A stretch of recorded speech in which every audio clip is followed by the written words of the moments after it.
Hello Guardians, it is Ebontis here, and we are back. It is another Friday, so Zur has arrived. He is this time on Titan, over in the rig. Let's go check out what his inventory is. Last Word actually did record this morning as well, so we took a couple of days off, a couple of weeks off actually, for the holidays, but we are back. So Last Word podcast will be up on audio and video later today and tomorrow, so let's see what this tentacle face man has for us. Alright, quick reminder, your exotic engram is going to get you anything through this season, by the way. I got the Bombardiers last week for the Hunter, so current exotic armor drops can come from this. Just remember, no exotic weapons that come from quests can come from this, just any world drop weapons are possible. For the gear, we've got the Black Talon Sword. Actually, not a horrible one. I've been using it a little bit lately. It's kind of, for one, very cool looking, always like a unique aesthetic about it. And basically, crow's wings, when you press the right trigger, you will fire off projectile kind of combinations and stuff. So you're able to throw a projectile. It hits still hella hard like a sword. Swords actually did get a bit of a boost. They've got an ammo capacity of 62.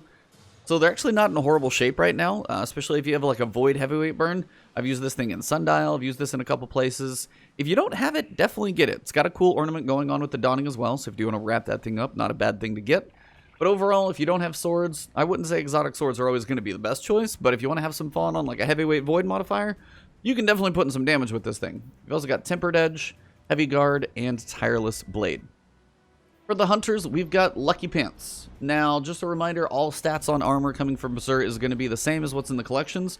These aren't going to be high stat rolls or any random good rolls, but they are a way to complete your collection, especially for newer players.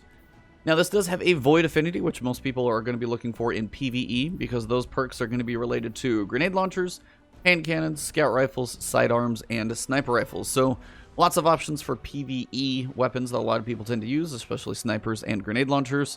You've got your ammo scavenger perks. You've also got your dexterity perks on boots as well. Same weapons will apply. The perk on these are a legally modded holster. So, precision hits load one round to the chamber of a stowed hand cannon. Hand cannons ready faster and are more accurate immediately after swapping to them. So, if you got other weapons, say like an auto rifle, you're getting a bunch of precision hits, and you reload one to the chamber, potentially you're going to be getting a nice little benefit when you switch back to that hand cannon. So, I don't know if it's going to overfill it. It may, actually, if somebody below can comment. Honestly, forget if it does overfill it, or even if you didn't reload, it's going to stock that thing back full. But if you enjoy hand cannons switching through, definitely having it at the ready, with definitely faster ready speed and more accuracy upon the switch, hand cannons are your friend as a hunter. These are ones definitely considered to jump around with. Warlocks also in the boots territory. Again, we've got the scavenger perks, and we've also got the dexterity perks. But we are in an arc affinity, so we're going to be working with bows, machine guns, pulse rifles, shotguns, and swords. Same thing though, scavengers and dexterity. There's not really a thing of sword dexterity, so that just doesn't exist.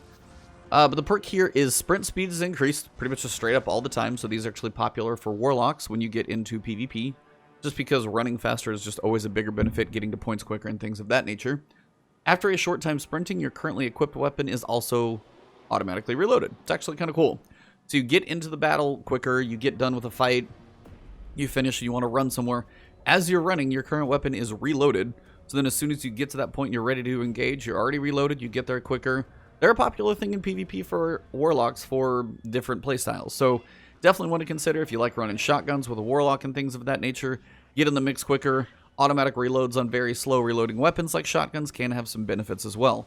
So if you don't, excuse me, if you don't have these as a warlock, make sure you definitely pick them up. Arc Affinity may not be the best, but if these are more of a PvP exotic, you got some options in here that may be fun, especially working with Shotgun Scavenger. That's probably a big one for running around for speed, so that's actually a nice little synergy with that affinity. Final exotic of the week is for the Titans. We've got the Eternal Warrior. Not a big fan of this one. Doesn't do a whole lot for you. But it is an Arc Affinity, so we're working with those same weapons that we just got done, but we are on the helmet. So you've got ammo finder perks and then also targeting perks. And you're going to be working again with bows, machine guns, pulses, shotguns, and swords. And your exotic perk here is pretty simple. It's Resolute. Gain an Overshield when activating Fist of Havoc. So when you're running with Fist of Havoc, you'll get an Overshield, which will help keep you a little alive a little bit longer. But again, I don't think this is just like, it's hard to choose an exotic to me that is going to limit you to just getting a benefit upon activating your super. You don't get benefit at really any other time. Now, if you're running around in PvP and you need super kills for some reason and you're running as a Titan, you're running with, you know, bottom tree Titan so you can make this thing last as long and you want to have an Overshield, yeah, this is your guy, straight up. Obviously, that very specific circumstance, but I'm not going to say this is one that you probably should be using much in PvE. You probably don't need an Overshield in those places, but if you are trying to cover some ground, survive a bit longer in PvP, this Overshield may give you a benefit if you're trying to get some extra kills or make the most of your Fist of Havoc Superb. So, pretty straightforward exotic. Again, stat rolls are just low levels, nothing great on the stat rolls. But that is pretty much all we got for the Titan. And that basically wraps it up for the week of January 10th. We've got the weekend. Remember, the Dawning ends on Tuesday at weekly reset, so get all your double EXP, your, you know, repeatable bounties, everything that you can in there. Not much else is happening for the 2 weeks after this, so we've got a little bit of downtime, pretty standard grinding in Sundial, working on your Fractaline and stuff of that nature. And just again, another reminder, the podcast, The Last Word, that I do with myself and Lord Cognito of Iron Lords podcast, the audio will be going up, so stay tuned on Twitter and also in the community feed. I'll let you guys know when the podcast goes live. Video will go up a little later, probably tomorrow on my channel. So thank you guys for everything. We are at 45,000 subs. 5,000 subs away from big 50K. That is a huge mark that I'm trying to get to. So thank you all for the support. If you haven't hit the subscribe button yet, please do so. Hit the alert bell afterwards. And of course, you can find me on Twitch and Twitter as Ebontis. Have a great one. Stay safe out there. Have fun. Enjoy your weekend. And I'll see you soon.